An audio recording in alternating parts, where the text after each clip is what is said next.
Pessoal, a gente vai iniciar então agora a segunda parte das dicas para a construção dos relatórios de estratégia e como tornar mais facilitada a publicação científica para aqueles que querem se livrar de TCC.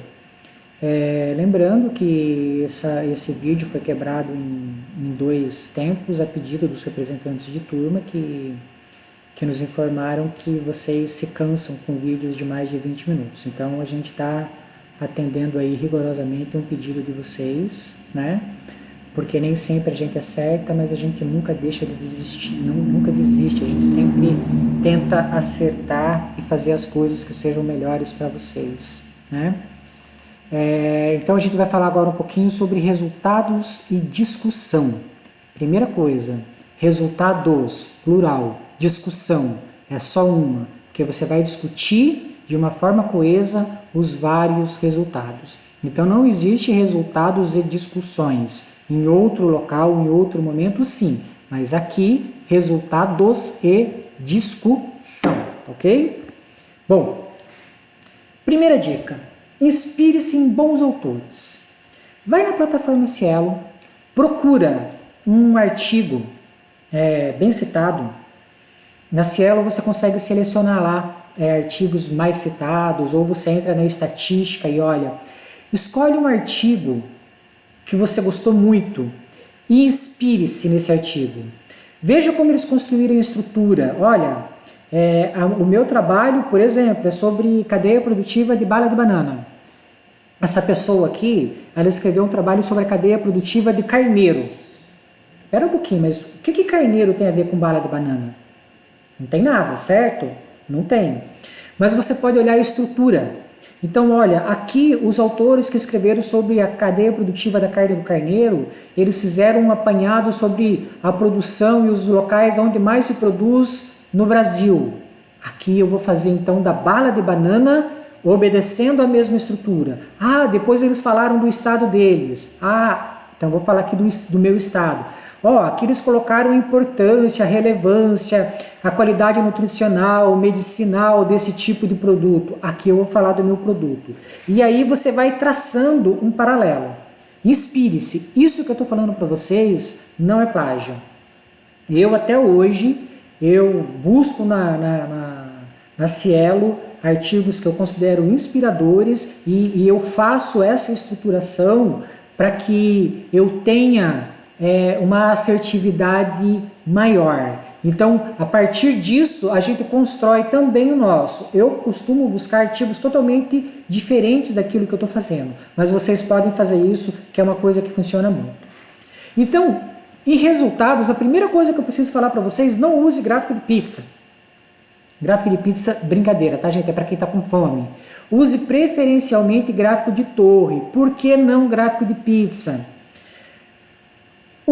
Não todos, não generalizando, mas uma significativa parte dos periódicos não aceitam o gráfico de pizza, porque eles entendem que o gráfico de pizza é uma coisa muito de graduação e a publicação científica ele já... Então, assim, o gráfico de linha, o gráfico de torre, gráfico que dê comparativos mais elaborados, faz com que o trabalho fique mais visualmente bonito e torne mais facilitada a publicação. Pessoal, uma coisa que vocês não podem fazer, vocês não precisam elaborar gráfico com apenas duas variáveis, como esse que está aqui no exemplo. Olha só, você conhece as leis ambientais que são aplicadas para a perfeita conservação do meio ambiente na cidade de Paranaguá? 57% diz que sim, 43% diz que não. Você tem duas variáveis. Você não precisa de um gráfico desse. Quando você estiver escrevendo os resultados, você escreve lá, o estudo revelou que 57% dos moradores de Paranaguá, ou dos entrevistados, não conhecem as leis ambientais que são aplicadas para a conservação da cidade. Ok, se eu tenho só duas variáveis, aí eu também não preciso ficar escrevendo. E 43% conheci, eu não preciso. Por quê? Se eu não disser nada, quem vai ler o meu trabalho já vai entender que 57% eu não conhecia e que os outros 43% conhecia. Então, eu não preciso entrar nesse nível. Se eu tiver três variáveis, aí sim, o estudo revelou que 57% dos entrevistados não conheciam, 20% conheciam parcialmente e 23% conheciam. Aí se eu tenho 3 variáveis, aí até justifica eu colocar um gráfico, uma torre, ou eu posso trabalhar também no descritivo. Mas pessoal, gráfico com 2 variáveis, eles têm que ser evitados. Por exemplo, é muito comum o aluno colocar gráfico de gênero, né? Mulheres, ou feminino, né? 54%, não precisa.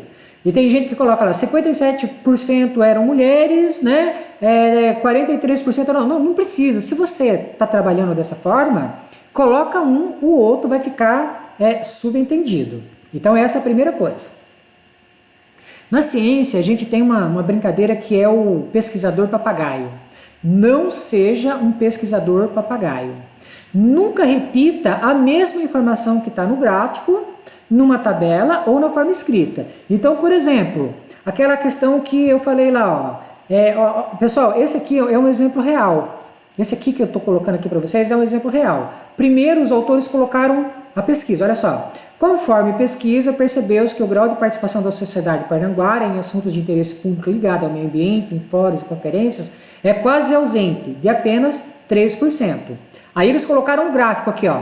Você já participou do fórum? Olha ali, ó, 3% está aqui. E ainda colocaram essa tabela. Colocando o quê? Está aqui os 3% novamente. Então, gente, não seja...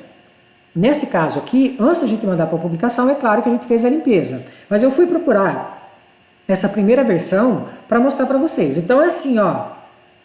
Se vocês descreverem um resultado, não precisa gráfico e nem precisa quadro e muito menos tabela. Então, qual é a forma correta?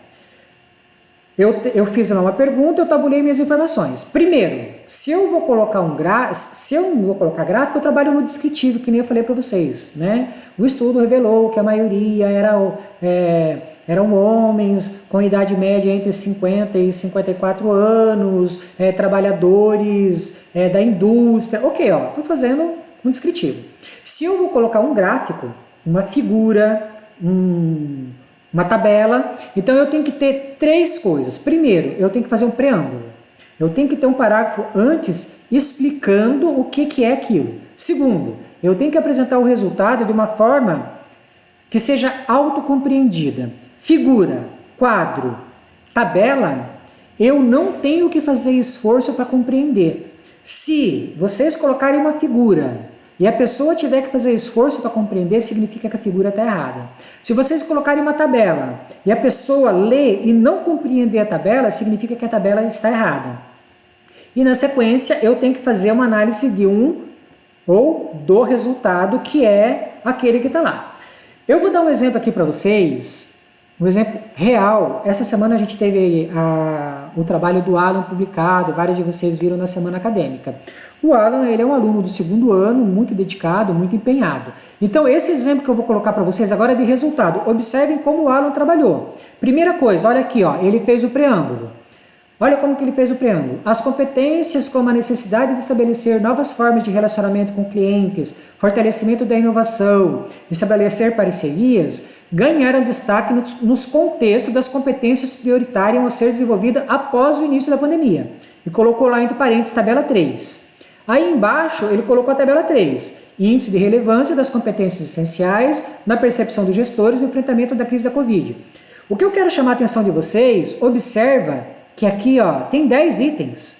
Ele não colocou os 10 itens. E ele também não colocou aqui o percentual de cada um aqui no descritivo. Então ele fez ali um preâmbulo, colocou a tabela e aí ele foi para análise. Como é que ele analisou? Olha só, pessoal. A análise é aquele momento que você diz o porquê aquela informação é importante, mas você não vai ficar falando especificamente sobre a informação, mas sobre os reflexos dela, as implicações dela, a importância de se trabalhar aquela temática. Olha só como o Alan escreveu aqui a discussão dos resultados dele. Então, lembrando, olha aqui, ó, as 3 coisas que está aqui na frente, ó, novas formas de se relacionar com o cliente, inovação no negócio, modelos de gestão para ampliar line-up, fortalecer parcerias, profissionalização do negócio. Como é que ele trabalhou isso? Olha só, pessoal. As crises representam um período de muitas incertezas. Olha só. ele não está falando especificamente sobre o quadro, mas ao mesmo tempo, indiretamente, é sobre o quadro. Mas também representa períodos de profunda reflexão.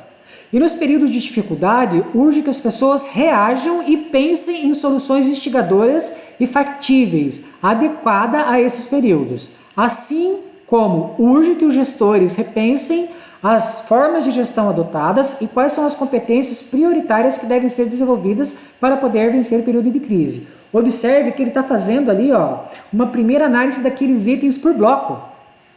Entendeu? Ele está discutindo que os gestores precisam reagir para dar uma resposta àqueles pontos que eles têm de problema. E aí ele continua embaixo ali, as ameaças e pontos fracos, ameaças e pontos fracos é SWOT, é matriz Guth, vocês já aprenderam a fazer, tá vendo? Isso aqui é o que está na publicação que o Alan conseguiu aí essa semana que passou. As ameaças e pontos fracos em relação às pequenas empresas no litoral do Paraná já sofreram variações quando comparadas pré e pós-pandemia. Enquanto que no período que antecedeu a pandemia era possível observar maiores problemas relacionados aos fatores externos, após observou-se uma mudança onde os relatos evidenciaram mais aqueles relacionados aos aspectos internos. Ele está fazendo uma análise do que aconteceu, do que aquela figura mostrou para ele. E aí ele coloca lá embaixo assim uma última consideração, Visivelmente, as soluções advindas do poder público não conseguem dar resposta às demandas dos gestores das pequenas empresas no contexto regional. Assim como, aparentemente, os microempresários não são capazes de dar resposta às suas próprias demandas diante da reduzida disponibilidade de recursos. Assim, é urgente que os empresários analisem novas possibilidades que possam ser utilizadas como estratégia para o enfrentamento da crise. E aí, ele dá ali um indicativo. Surge no litoral do Paraná, uma iniciativa que busca fomentar o desenvolvimento econômico regional, formar talentos com conhecimento da realidade local e promover condições para que esses talentos atuem de forma assertiva. Então ele está falando ali do sistema regional, que coincidentemente teve na semana acadêmica aí uma fala sobre o sistema regional também. Então esse é o processo de discussão e de análise dos dados. Então o que tem que ser percebida na discussão ou nas análises dos dados? Eu faço uma análise setorial. Lembra quando a gente viu a análise SWOT, que tem uma análise interna e uma análise externa? Isso é análise setorial. Como é que está o cenário externo? O que está acontecendo naquele mundo? Eu estou falando sobre academias. O que está acontecendo no mundo das academias? Eu estou falando sobre artistas. O que está acontecendo hoje com os artistas? Eu estou falando sobre delivery. O que está acontecendo hoje sobre delivery? Então, assim, além daquela minha pesquisa, eu posso usar a análise setorial, a análise macro, para fundamentar aquilo que eu estou fazendo, ok? Isso é uma coisa muito importante. Onde que eu consigo essas informações? Nos artigos já publicados, Uma outra coisa que vocês podem fazer, é possível inserir uma matriz? É possível fazer uma matriz Guth? É possível fazer uma matriz Kano? É possível fazer um quadro? É possível analisar dentro de uma taxonomia estratégica? Eu estou analisando as estratégias que aquele setor está usando. Como é que Porter classifica essas estratégias? Como é que Myers e Snow classifica essas estratégias? Quando eu coloco ali uma taxonomia estratégica, eu dou para o meu trabalho uma análise muito forte. Nem sempre precisa, mas se eu conseguir, é bastante legal, deixa o trabalho mais forte, mais fundamentado. Então, isso é a análise dos dados. E aí eu tenho que fazer uma redação desses dados, eu tenho que fazer essa análise, eu tenho que discutir essa discussão. Seja objetivo, não fique dando voltas, falando, seja impessoal. Evite juízo de valor, evite dizer é impossível que o comércio sobreviva sem isso. Isso é a tua análise sobre aquilo. Tenta fazer sem a pessoalidade, simples. Vocês não precisam escrever palavras complicadas. Escrevem simples, mas o português correto. Clareza e coesão. O relatório, ele tem que ter um diálogo de todas as partes. Em cada etapa do trabalho, você tem que falar sobre cada objetivo específico. Lembra quando eu falei na revisão de literatura? Que você tem que fazer uma revisão de literatura contemplando o objetivo específico? Lembra que eu falei no método que você tem que ver se cada questionário, se cada pergunta responde cada objetivo específico, o resultado também vai ser assim. O teu objetivo específico, quais perguntas você fez? Então você vai tabular aquelas perguntas e você vai ter um resultado para aquele objetivo específico. E a tua figura, o teu gráfico, o que ele teve de mais importante para você, para cada objetivo específico? Analise os seus dados, discuta os seus dados, não seja um pesquisador papagaio, aquele que o gráfico está mostrando que 70% prefere hoje comprar via delivery, e aí você fica repetindo a mesma coisa embaixo, a mesma coisa. Não seja um pesquisador papagaio. Descreva então por que é importante a relação, a informação. Descreva o que você tem a dizer sobre isso. Nessa redação, você pode dar a sua opinião de uma forma impessoal, mas você pode. O que já foi dito que a ciência diz que pode estar sendo diferente na sua cidade, na sua pesquisa, né? O que as suas informações principais, elas coadunam com o que já foi dito? Se elas coadunam, digam isso. Se elas divergem, digam isso, né? Sejam impessoais, mas ao mesmo tempo aqui você precisa fazer uma análise profunda sobre essas informações. Bom, se eu já analisei os meus resultados, né? Eu discuti os meus dados, eu tenho que escrever o resumo. O resumo ele tem que ter uma frase introdutória, que é a introdução. Ao final da frase introdutória, ele tem que ter o objetivo geral.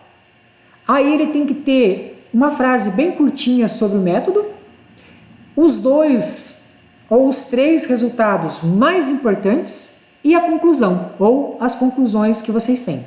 Tudo isso tem que ser feito entre 200 e 400 palavras. Não pode ser mais do que isso. Palavra-chave. Para que a palavra-chave serve? Ela serve para que o seu relatório seja encontrado na internet. Então, as palavras-chave elas têm que ser relacionadas à sua pesquisa, mas diferente do título. Você quer saber se uma palavra-chave funciona? Joga na Cielo, joga na busca da Cielo.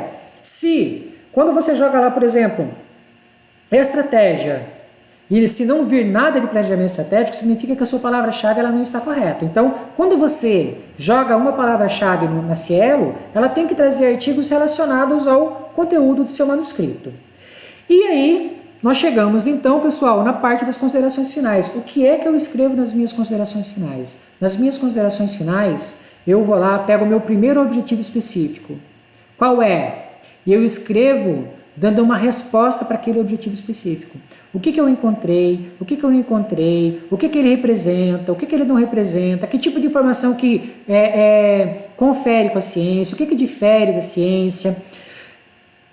Nas considerações finais, você tem que ver se a resposta do título do seu diagnóstico, do seu manuscrito, se ele está contemplado nessa fase também. Né? Olha, o meu título é Planejamento Estratégico nas Indústrias de Bala de Banana. Eu tenho que ter uma consideração final dizendo se as indústrias de bala de banana têm planejamento estratégico ou não. Né? E, baseado em tudo isso que você fez, se você conseguir, não é obrigatório, faça uma recomendação. Olha, o planejamento estratégico nas indústrias de bala de banana é muito bacana, ele é muito bom, mas não foi possível identificar o grau de conhecimento sobre administração que os industriais têm. Recomenda-se realizar pesquisas sobre isso, que vai fornecer importantes subsídios. Né? Então, pessoal, basicamente, o que a gente tinha para dizer para vocês em termos de sugestão é isto, né? E de agora em diante a gente vai começar a trabalhar fortemente nessa parte prática, porque essa disciplina ela tem uma parte teórica que a gente já fechou e agora a gente está entrando então na parte prática. É isso aí, galera. Um abraço para todo mundo.